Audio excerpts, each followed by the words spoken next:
Welcome back. Today's session, we're talking about documentation for fire insurance.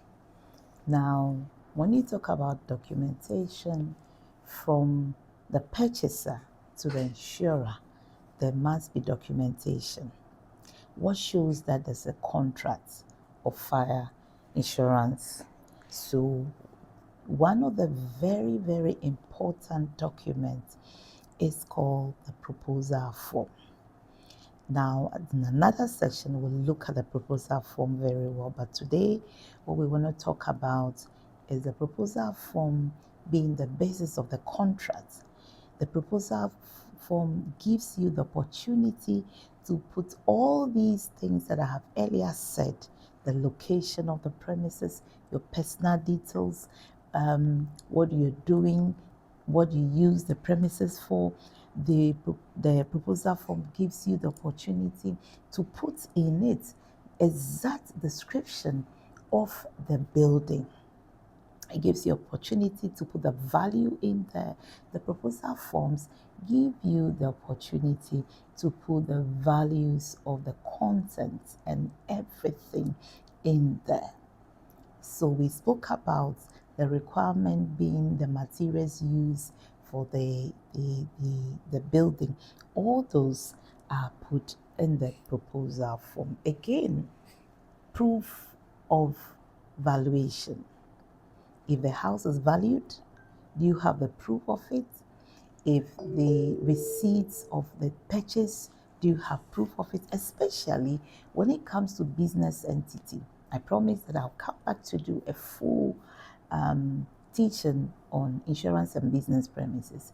But if you're a manufacturing company, you buy the raw materials and you have some stocks in there. You need to have value of them, and there must be proof of these things. Even if it's a hotel or your home and you buy electrical gadgets for your home, there must be proof of it. So the receipts and all that, that is what we call the valuation proof. So these things are put together to help you determine the total value that you will give as the and as we'll say, it forms the sum assured or the sum to be insured, the total amount to be insured, such that when the risk of fire occur or you have incidents of damage or collapse in your premises, the insurance company knows exactly what values they are dealing with. I give example of a premises that has adjoining properties like an office in the house. Now, this office catches fire and affects the main building. This person or individual did not declare to the insurance company the total value of the properties on the premises, and therefore it's only the house items that were damaged or destroyed that can be taken care of by the insurance company. And so it's important that we declare truthfully, willingly, and voluntarily all material facts that were new to the assessment of the property and adequate insurance rules. And exactly apart from this, more especially for commercial properties with high volumes of things and values in there, you must take your time and make sure that you itemize everything. And in your business premises, it's also important to take time to itemize everything so that you can have actual value to be given to the insurance company. So it is very important. Now we look at the premium. Now, if you're covered under fire insurance, what is the basis of the contract? The basis of the contract, we said, is your proposal form. Now, this proposal form will be filled adequately by you spelling out everything. The insurance company will say you are going to pay a certain premium, and that is the price you pay for the protection being given to you for this particular venture. Now, it's a contract, and each of us have the role to play.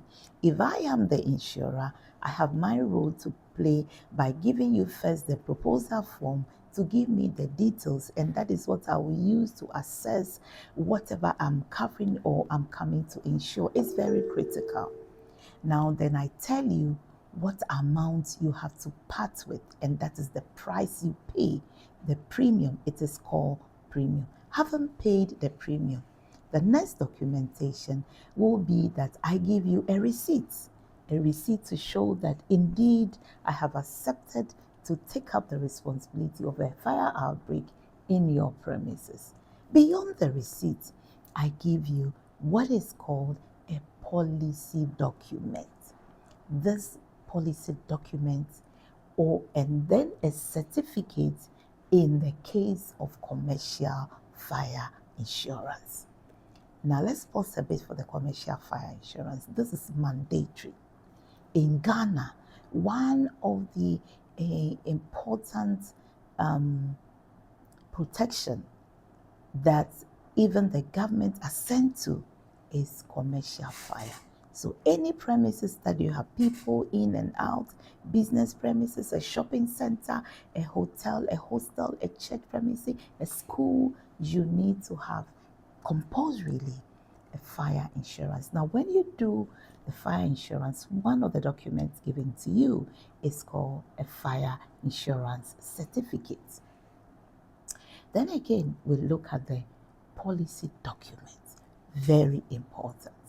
So, having attained the policy of fire insurance certificate for your business premises, you need to have the policy document. This is what spells out the conditions, the terms of which this contract you are in with an insurance company operates. And there are things that you need to address yourself with. Things like warranty, which goes into the heart of the policy of the contract. Things like what we should do and what you should not do, the exclusions, the limitations, what the policy covers, what it does not cover.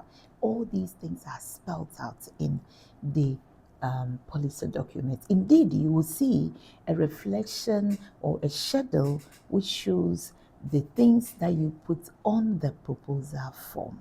It will all be in there or in the policy document, and then it will be duly signed by whoever did assessment, and it should also be duly signed by either the head of underwriting of the insurance company, the head of operation, or the managing director in some circumstances. Insurance, what do you